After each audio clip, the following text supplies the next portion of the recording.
அன்புள்ள நியூஸ் தமிழ் நேயர்களே வணக்கம். இன்று 29/8/2025 ஆவணி மாதம் 13ஆம் தேதி வெள்ளிக்கிழமை. ஷஷ்டி திதி இரவு 8:22 வரை, பின்பு வளர்பிறை சப்தமி. சுவாதி நட்சத்திரம் பகல் 11:38 வரை, பின்பு விசாக நட்சத்திரம். நாள் முழுவதும் சித்தயோகம். இன்று ஷஷ்டி. முருக வழிபாடு மிக மிக நல்லது. சுப முகூர்த்த நாள். ராகுகாலம் பகல் 10:30 முதல் 12 மணி வரை. யமகண்டம் மதியம் 3 மணி முதல் 4:30 வரை. இன்றைய சுப ஓரைகள் காலை 6 மணி முதல் 8 மணி வரை, பகல் 10 மணி முதல் 10:30 வரை, மதியம் 1 மணி முதல் 3 மணி வரை, மாலை 5 மணி முதல் 6 மணி வரை, இரவு 8 மணி முதல் 10 மணி வரை. இனி இன்றைய ராசி பலன். மேஷ ராசி நேயர்களே, உங்கள் ராசியாதிபதி செவ்வாய் 6ஆம் வீட்டில் வலுவாக சஞ்சரிப்பதும், 4இல் புதன் சுக்கிரன், 7இல் சந்திரன் சஞ்சரிப்பதும் சிறப்பான அமைப்பு என்பதால் பல்வேறு வளமான பலன்களை அடையக்கூடிய ஒரு வாய்ப்புகள் இன்றைய நாளில் உண்டு. உடனிருப்பவர்கள் ஆதரவாக இருப்பார்கள். குடும்பத்தில் மகிழ்ச்சி தரக்கூடிய இனிய நிகழ்வுகள் நடக்கும். நவீனகரமான பொருட்களை வாங்கக்கூடிய ஒரு வாய்ப்புகள் உண்டு. இருக்கக்கூடிய இடத்தில் உங்களுடைய மதிப்பும் மரியாதையும் அதிகரிக்கும். தொழில் வியாபாரத்தில் ஒரு நல்ல நிலையினை அடையக்கூடிய ஒரு நேரமாகும். வேலைக்கு செல்பவர்களுக்கு புதிய வாய்ப்புகள் கிடைப்பதால் மன நிம்மதி ஏற்படும். மேலும் அனுகூல பலன்களை பெறுவதற்கு சிவன் வழிபாடு மேற்கொள்வது மிகவும் சிறப்பு. ரிஷப ராசி நேயர்களே, உங்கள் ராசிக்கு 6ஆம் வீட்டில் சந்திரன், 2இல் குரு சஞ்சரிப்பது அற்புதமான அமைப்பாகும். பல்வேறு வளமான பலன்களை பெறுவீர்கள். குடும்ப ஒற்றுமை சிறப்பாக இருக்கும். உங்களுக்கு எதிர்ப்பு தெரிவித்தவர்கள் கூட தற்போது உங்களின் நல்ல பண்பை புரிந்து கொண்டு உங்களுடன் ஒற்றுமையுடன் செயல்படுவார்கள். தடைப்பட்ட சுபகாரியங்கள் கைகூடக்கூடிய ஒரு நேரமாகும். உறவினர்களிடம் இருந்து வந்த மனஸ்தாபங்கள் எல்லாம் தற்போது குறைந்து ஒரு சுமூக நிலை உண்டாகும். தொழில் வியாபாரத்தில் நல்ல வளர்ச்சியினை அடையக்கூடிய ஒரு நேரமாகும். உத்தியோக ரீதியாக பார்க்கின்ற பொழுது ஒரு நல்ல நிலையினை அடையக்கூடிய ஒரு நேரமாக இன்றைய நாள் இருப்பதால் மனமகிழ்ச்சி ஏற்படும். அதிகாரிகளுடைய ஒத்துழைப்பானது சிறப்பாக இருக்கும். சக ஊழியர்கள் உங்களுக்கு ஏற்படுத்திய இடையூறுகள் எல்லாம் தற்போது விலகுவதால் பணியில் நிம்மதியுடன் செயல்பட முடியும். மேலும் அனுகூல பலன்களை நீங்கள் பெறுவதற்கு அம்பாள் வழிபாடு மேற்கொள்வது மிகவும் சிறப்பு. மிதுன ராசி நேயர்களே, உங்கள் ராசிக்கு 2ஆம் வீட்டில் புதன் சுக்கிரன், 5இல் சந்திரன் சஞ்சரிப்பது அற்புதமான அமைப்பாகும். இதன் காரணமாக ஒரு வளமான பலன்களை பெறக்கூடிய ஒரு வாய்ப்புகள் உங்களுக்கு உண்டு. எடுத்த காரியத்தை சிறப்பாக செய்து முடிப்பீர்கள். நண்பர்கள் மூலமாக ஒரு சில அனுகூலங்களை பெறக்கூடிய ஒரு வாய்ப்புகள் உண்டு. கணவன் மனைவியிடையே அந்யோன்யம் அதிகரிக்கும். புதிய பொருட்களை வாங்கக்கூடிய ஒரு வாய்ப்புகள் உங்களுக்கு இருக்கிறது. தொழில் ரீதியாக புதிய யுக்திகளை பயன்படுத்தி ஒரு வளமான பலன்களை பெறுவீர்கள். இன்றைய நாளில் ஒரு மறக்க முடியாத இனிய நிகழ்வுகள் நடக்கும். வேலைக்கு செல்பவர்களுக்கு கடந்த கால சிக்கல்கள் தற்போது குறைந்து பணியில் நிம்மதியுடன் செயல்பட முடியும். மேலும் அனுகூலமான பலன்களை இன்றைய நாளில் நீங்கள் பெறுவதற்கு முருக வழிபாடு மேற்கொள்வது மிகவும் சிறப்பு. கடக ராசி நேயர்களே, உங்கள் ராசிக்கு 2ஆம் வீட்டில் சூரியன் கேது, 4இல் சந்திரன், 12இல் குரு சஞ்சரிப்பதால் எதிலும் சற்று பொறுமையோடு இருக்க வேண்டும். பேச்சில் சற்று நிதானத்தை கடைபிடிப்பது மிக மிக நல்லது. உடல் ஆரோக்கிய ரீதியாக சிறு சிறு பாதிப்புகள் ஏற்படலாம் என்பதால் உடல் நலத்தில் அக்கறை எடுத்துக்கொள்வது, நேரத்திற்கு சாப்பிடுவது மிக மிக நல்லது. பண வரவில் ஒரு ஏற்ற இறக்கமான நிலை இருக்கக்கூடிய ஒரு நாளாக இன்றைய நாள் இருப்பதால் ஆடம்பர செலவுகளை குறைத்து கொண்டு எதிலும் சற்று சிக்கனத்தோடு இருப்பது நல்லது. தொழில் ரீதியாக பார்க்கின்ற பொழுது தேவையில்லாத நெருக்கடிகள் ஏற்படும். உங்கள் உழைப்புக்கான பலனை அடைய இடையூறுகள் உண்டாகும். வேலையாட்களை அனுசரித்து செல்வதன் மூலமாக ஒரு சில ஆதாயத்தை அடையக்கூடிய ஒரு வாய்ப்புகள் உங்களுக்கு உண்டு. வேலைக்கு செல்பவர்களுக்கு இன்றைய நாளில் மற்றவர்களுடைய பணியும் சேர்த்து செய்ய வேண்டிய ஒரு நெருக்கடியான நிலை உண்டாகும். அதிகாரியிடம் பேசுகின்ற போது சற்று பொறுமையோடு இருப்பது, அம்மன் வழிபாடு மேற்கொள்வது மிகவும் சிறப்பு. சிம்ம ராசி நேயர்களே, உங்கள் ராசிக்கு 3ஆம் வீட்டில் சந்திரன், லாபஸ்தானத்தில் குரு சஞ்சரிப்பது நல்ல அமைப்பாகும். இதன் காரணமாக ஒரு வளமான பலன்களை அடையக்கூடிய ஒரு வாய்ப்புகள் உங்களுக்கு உண்டு.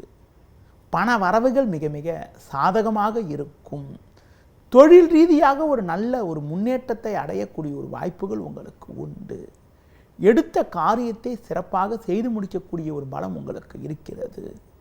நண்பர்கள் மூலமாக ஒரு சில வளமான பலன்களை பெறுவீர்கள். வேலையாட்கள் ஒத்துழைப்பு சிறப்பாக இருக்கும். உத்தியோக ரீதியாக பார்க்கின்ற பொழுது ஒரு நல்ல முன்னேற்றத்தை அடையக்கூடிய ஒரு வாய்ப்புகள் இன்றைய நாளில் உங்களுக்கு இருக்கிறது. பண வரவுகள் மிக மிக சாதகமாக இருக்கும். புதிய யுக்திகளை பயன்படுத்தி ஒரு நல்ல வளர்ச்சியினை அடையக்கூடிய ஒரு நேரமாக இன்றைய நாள் இருக்கிறது. மேலும் அனுகூலமான பலன்களை நீங்கள் பெறுவதற்கு முருக வழிபாடு மேற்கொள்வது மிக மிக நல்லது.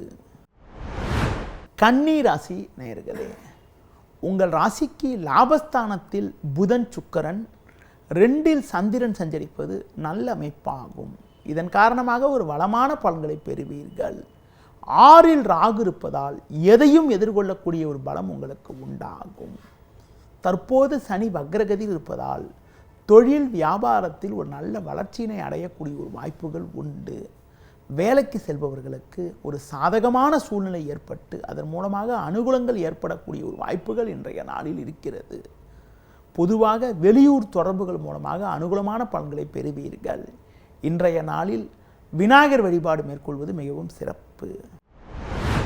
துலா ராசி நேயர்களே, ஜென்ம ராசியில் சந்திரன், 9இல் குரு, லாபஸ்தானத்தில் சூரியன் கேது சஞ்சரிப்பது சிறப்பான அமைப்பாகும். இதன் காரணமாக ஒரு வளமான பலன்களை அடையக்கூடிய ஒரு வாய்ப்புகள் உங்களுக்கு உண்டு. எடுத்த பணியை குறித்த நேரத்தில் முடிப்பீர்கள். குடும்பத்தில் கணவன் மனைவியிடையே ஒற்றுமையானது மிகவும் சிறப்பாக இருக்கும். தொழில் ரீதியாக ஒரு நல்ல வளர்ச்சியினை அடையக்கூடிய ஒரு நேரமாக இன்றைய நாள் இருக்கிறது. வேலைக்கு செல்பவர்களுக்கு பணியில் சுறுசுறுப்பாக செயல்படுவீர்கள். நண்பர்கள் மூலமாக ஒரு சில அனுகூலங்களை அடையக்கூடிய ஒரு வாய்ப்புகள் உங்களுக்கு உண்டு. மேலும் ஏற்ற மிகுந்த பலன்களை நீங்கள் பெறுவதற்கு முருக வழிபாடு மேற்கொள்வது மிக மிக நல்லது. விருச்சிக ராசி நேயர்களே, உங்கள் ராசிக்கு 12ஆம் வீட்டில் சந்திரன், 4இல் ராகு, 8இல் குரு சஞ்சரிப்பதால் எதிலும் சற்று பொறுமையோடு இருக்க வேண்டும். வரவுக்கு மீறிய வீண் செலவுகள் ஏற்படும். அலைச்சல் காரணமாக இருப்பதை அனுபவிக்க இடையூறுகள் உண்டாகும். சின்ன சின்ன நெருக்கடிகள் இருந்தாலும் சூரியன் 10இலும் 11இல் செவ்வாயும் சஞ்சரிப்பதால் எதையும் எதிர்கொள்ளக்கூடிய ஒரு பலம் உண்டாகும். தொழில் வியாபாரத்தில் வேலையாட்களை அனுசரித்து செல்வதன் மூலமாக போட்ட முதலை எடுக்கக்கூடிய ஒரு வாய்ப்புகள் ஏற்படும். வேலைக்கு செல்பவர்கள் உங்கள் பணியில் மட்டும் கவனத்தோடு இருந்தால் எடுத்த பணியை முடிக்க முடியும். ஒரு சிலருக்கு தேவையில்லாத பயணங்கள் ஏற்படலாம். ஆடம்பர செலவுகளை சற்று குறைத்து கொண்டு சிக்கனத்தோடு இருப்பது, தட்சிணாமூர்த்தி வழிபாடு மேற்கொள்வது மிகவும் சிறப்பு. தனுசு ராசி நேயர்களே, உங்கள் ராசிக்கு 3இல் ராகு, 11இல் சந்திரன் சஞ்சரிப்பது அற்புதமான அமைப்பாகும். குரு பார்வை ஜென்ம ராசிக்கு இருப்பதால் மகிழ்ச்சி தரக்கூடிய இனிய நிகழ்வுகள் நடக்கும். மங்களகரமான சுபகாரியங்கள் கைகூடக்கூடிய ஒரு நேரமாகும். எடுத்த பணியை குறித்த நேரத்தில் முடிப்பீர்கள். பிறருக்கு தந்த வாக்குறுதிகளை எளிதில் நிறைவேற்றக்கூடிய ஒரு பலம் உண்டாகும். பண வரவுகள் மிக மிக தாராளமாக இருந்து உங்கள் தேவைகள் பூர்த்தியாவது மட்டுமில்லாமல் உங்களுக்கு இருக்கக்கூடிய கடன் பிரச்சனைகளை குறைத்து கொள்ளக்கூடிய ஒரு நாளாக இன்றைய நாள் இருக்கிறது. நண்பர்கள் மூலமாக ஒரு சில வளமான பலன்களை பெறுவீர்கள். தொழிலில் புதிய யுக்திகளை பயன்படுத்தி நல்ல ஒரு லாபத்தை அடைய முடியும். வேலைக்கு செல்பவர்களுக்கு பல்வேறு வளமான பலன்களை அடையக்கூடிய ஒரு வாய்ப்புகள் உங்களுக்கு உண்டு. மேலும் அனுகூல பலன்களை நீங்கள் அடைவதற்கு லட்சுமி நரசிம்மர் வழிபாடு மேற்கொள்வது மிகவும் சிறப்பு. மகர ராசி நேயர்களே, உங்கள் ராசிக்கு சமசத்தமஸ்தானமான 7ஆம் வீட்டில் புதன் சுக்கிரன், 10இல் சந்திரன் சஞ்சரிப்பது நல்ல அமைப்பாகும். இதன் காரணமாக ஒரு வளமான பலன்களை அடையக்கூடிய ஒரு வாய்ப்புகள் உங்களுக்கு உண்டு. 2இல் ராகு சஞ்சரிப்பதாலும் குரு 6இல் இருப்பதாலும் பேச்சில் சற்று பொறுமையோடு இருப்பது, பண விஷயத்தில் சற்று சிக்கனத்தோடு இருப்பது, ஆடம்பர செலவுகளை குறைத்துக் கொள்வது மிக மிக நல்லது. குறிப்பாக உங்களது முன்கோபத்தை சற்று குறைத்துக் கொள்வது மிக மிக நல்லது. தொழில் ரீதியாக பார்க்கின்ற பொழுது நல்ல வாய்ப்புகள் கிடைக்கும் என்றாலும் கூட்டாளிகளை ஆலோசித்து செயல்படுவது நல்லது. உத்தியோகத்தில் இருப்பவர்கள் உங்களுக்கு ஒதுக்கப்பட்ட பணியில் மட்டும் கவனம் செலுத்த வேண்டிய நாளாக இன்றைய நாள் இருக்கிறது. ஒரு சிலருக்கு மேல் அதிகாரியிடம் வீண் வாக்குவாதங்கள் ஏற்படலாம் என்பதால் சூழ்நிலைக்கு ஏற்றவாறு எதிலும் சற்று பொறுமையோடு இருப்பது, விநாயகர் வழிபாடு மேற்கொள்வது மிகவும் சிறப்பு. கும்ப ராசி நேயர்களே, குரு பார்வை ஜென்ம ராசிக்கு இருப்பதாலும் பாக்கியஸ்தானத்தில் சந்திரன் சஞ்சரிப்பதாலும் பல்வேறு வளமான பலன்களை பெறுவீர்கள். நல்ல வாய்ப்புகள் உங்களுக்கு கிடைக்கும். பேச்சில் சற்று பொறுமையோடு இருப்பது நல்லது. தொழில் ரீதியாக சின்ன சின்ன நெருக்கடிகள் இருந்தாலும் உங்கள் தனித்திறமையால் எதையும் சமாளிப்பீர்கள். வேலைக்கு செல்பவர்களுக்கு நல்ல வாய்ப்புகள் கிடைக்கும். சக ஊழியருடைய ஒத்துழைப்பானது சிறப்பாக இருக்கும். முடிந்தவரை வண்டி வாகனங்களில் செல்கின்ற பொழுது பொறுமையை கடைபிடிக்க வேண்டிய நாளாக இன்றைய நாள் இருக்கிறது. மேலும் அனுகூல பலன்களை பெறுவதற்கு பைரவர் வழிபாடு மேற்கொள்வது மிகவும் சிறப்பு. மீன ராசி நேயர்களே, உங்கள் ராசிக்கு 7ஆம் வீட்டில் செவ்வாய், 8ஆம் வீட்டில் சந்திரன் சஞ்சரிப்பதால் நீங்கள் சற்று நிதானத்தோடு இருக்க வேண்டும். தேவையில்லாத அலைச்சல்கள் ஏற்படும். இன்று நாள் முழுவதும் சந்திராசிரமம் இருப்பதால் எந்த விஷயத்திலும் சற்று கவனத்தோடு இருக்க வேண்டும். தேவையற்ற நெருக்கடிகள் உண்டாகும். சுலபமாக முடிய வேண்டிய காரியங்கள் சற்று தாமதமாகி மன நிம்மதியை குறைக்கும். தொழில் வியாபாரத்தில் உங்கள் உழைப்புக்கான பலனை அடைய இடையூறுகள் ஏற்படும். உத்தியோகத்தில் இருப்பவர்கள் எதிலும் சற்று கவனத்தோடு இருக்க வேண்டும். நீங்கள் சிறப்பாக செயல்பட்டாலும் உங்கள் மீது வீண் பழிச்சொற்கள் விழலாம் என்பதால் சூழ்நிலையை புரிந்து கொண்டு சற்று நிதானத்தோடு இருப்பது, முடிந்தவரை பிறர் விஷயத்தில் தலையிடாமல் இருப்பது நல்லது. இன்றைய நாளில் பெருமாள் வழிபாடு மேற்கொள்வது மிக மிக சிறப்பு. நேயர்களே, இதுவரை இன்றைய ராசி பலனை கூறினேன். மீண்டும் நாளை காலை சந்திப்போம். நன்றி, வணக்கம்.